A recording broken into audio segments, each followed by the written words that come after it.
नमस्कार दोस्तों, आज के इस वीडियो में हम आपको बताने वाले हैं एक बहुत ही सिंपल से छोटे से बिज़नेस के बारे में, लेकिन जिसे करेंगे अगर आप तो मोटा इनकम देखने को मिलेगा, मोटा प्रॉफिट देखने को मिलेगा। तो आखिर कौन-सा बिज़नेस है? जैसा कि आपने थंबनेल में देखा, हम बात कर रहे हैं तारक मेहता के शो में जिस तरह जेठालाल को बहुत ही ज़्यादा पसंद है जलेबी फाफड़ा, इसी जलेबी फाफड़े की बिज़नेस के बारे में हम आपको बताने वाले हैं। पिछले वीडियो में कुछ दिन पहले के एक वीडियो में मैंने आपको सिर्फ जलेबी के बिज़नेस के बारे में बताया था। लेकिन इस वीडियो में मैं आपको बता रहा हूँ कि अगर आप जलेबी के साथ फाफड़ा भी रखते हैं, यानी जलेबी और फाफड़ा, बस इन 2 चीज़ों का बिज़नेस अगर आप करते हैं तो आपको कितना ज़्यादा प्रॉफ़िट देखने को मिल सकता है, कितना फ़ायदेमंद साबित हो सकता है ये बिज़नेस, इसके बारे में बताने वाले हैं। देखिए, सबसे पहली चीज़, इस बिज़नेस को करना है तो आपको सबसे पहले अपना माइंड सेट करना होगा, आपको तय करना होगा कि आपको वाक़ई में करने की इंटरेस्ट है या नहीं है। अगर करने का इच्छा है, इंटरेस्ट है, तो आप इस बिज़नेस में आइए। उसके बाद जब आपने तय कर लिया है कि आपको इस बिज़नेस को करना है, तो फिर आपको सबसे पहली चीज़ जो है वो ये है ध्यान देने वाली कि आपको एक अच्छा-सा लोकेशन चुनना होगा, तय करना होगा, जहाँ पे आप इस बिज़नेस को स्टार्ट कर सकते हैं। तो लोकेशन ऐसा होना चाहिए जो भीड़-भाड़ वाला हो, लोगों का आना-जाना हमेशा सुबह-शाम, दिन-रात होते रहता हो, भीड़-भाड़ वाला एरिया हो, लोगों का आना-जाना हो।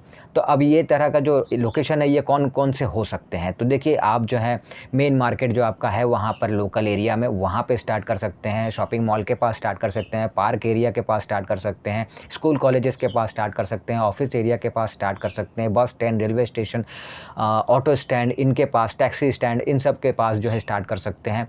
चौक चौराहे पे स्टार्ट कर सकते हैं। ऐसा कोई भी जगह जहाँ पर आपको दिखता है, पता है, मेन रोड के किनारे पे स्टार्ट कर सकते हैं, कहीं भी कर सकते हैं। जो पब्लिक एरिया है जहाँ पे दिन भर लोगों का आना-जाना लगा रहता है।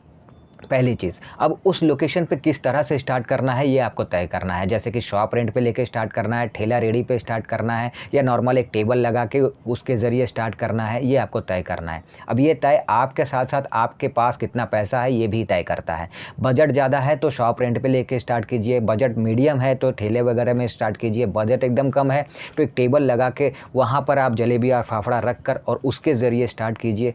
जितना बजट, जितना पैसा आपके पास है उसके हिसाब से बिज़नेस को प्लान कीजिए, बिज़नेस को स्टार्ट करिए। अब ये है कि आपको जो है कुछ चीज़ों की ज़रूरत पड़ेगी, जैसे कि गैस चूल्हा वगैरह आपको चाहिए, कुछ बर्तन वगैरह चाहिए, रॉ मटेरियल जो है वो आपको चाहिए, जो लोकल मार्केट में, लोकल की दुकानों पे आपको ईज़िली मिल जाएगा, तो परेशान होने की ज़रूरत भी नहीं है। अब सबसे मेन जो है वो ये है कि आपको इसे बनाना आता है या नहीं आता है। अगर बनाना आता है तो फिर बहुत अच्छी बात है, आप खुद ही बना के बेचिए। अगर बनाना नहीं आता है तो सीख कर बनाना चाहते हैं, बनाना सीख लेते हैं और फिर बेचना चाहते हैं तो भी कीजिए। नहीं तो आप चाहते हैं कोई कारीगर आपको रखना है, वो बनाएगा, आप बेचेंगे, वो भी आप कर सकते हैं। तो ये आपको तय करना है कि आप कारीगर रखेंगे, खुद बनाएँगे, क्या करेंगे। इसके बाद बारी आती है इस बिज़नेस को जो है आपको इन्वेस्टमेंट की बात अगर समझनी ही है, कितने तक में आपको खर्चा करना है, तो कम से कम में 10-15 से 20 हज़ार तक के अंदर, और ज़्यादा से ज़्यादा में अगर देखें तो 60-70 हज़ार तक के अंदर ईज़िली स्टार्ट कर सकते हैं।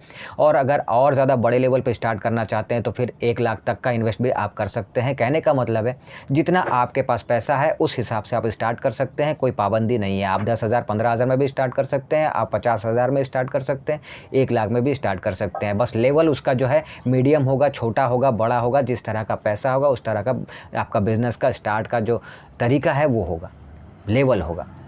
तो अब सवाल ये आता है कि आपको किन बातों का ध्यान रखना होगा। अगर आप फूड बिज़नेस में आ रहे हैं तो आपको कुछ बातों का ध्यान भी रखना है, जैसे कि आपको हाइजीन मेंटेन करना है, आपको क्वालिटी मेंटेन करना है, टेस्ट अच्छा होना चाहिए, रेट अच्छा होना चाहिए, आपका व्यवहार अच्छा होना चाहिए। इन बातों का आपको ध्यान रखना होगा, तब जाके आप जो है फूड बिज़नेस में सर्वाइव कर पाएँगे, फूड बिज़नेस में आप जल्दी से जल्दी कम टाइम में आगे बढ़ पाएँगे। तो इन बातों का भी आपको ध्यान रखना होगा। बात करते हैं कि प्रॉफ़िट आपको कितना देखने को मिलेगा। तो देखिए, प्रॉफ़िट का ऐसा है कि जैसे मैंने कहा था कि तारक मेहता शो में सिर्फ जेठालाल को ही पसंद है जलेबी फाफड़ा, ऐसा नहीं है। रियल लाइफ में ज़्यादा से ज़्यादा लोगों को जलेबी फाफड़ा जो है वो पसंद है।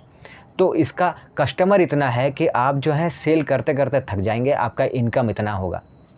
अगर आप जहाँ पे स्टार्ट करना चाहते हैं वहाँ पर पहले से जलेबी फाफड़ा कोई बेचता ही नहीं है, तो और ज़्यादा प्रॉफ़िट का जो है चांस वो आपका बढ़ जाता है, क्योंकि वहाँ आस-पास कोई और इस चीज़ को बेच ही नहीं रहा है। तो ऐसा लोकेशन भी अगर आप चाहते हैं तो देख सकते हैं, जहाँ पे पहले से इस बिज़नेस को कोई नहीं कर रहा है, वहाँ पर स्टार्ट कीजिए। तो वहाँ पे इसका सेल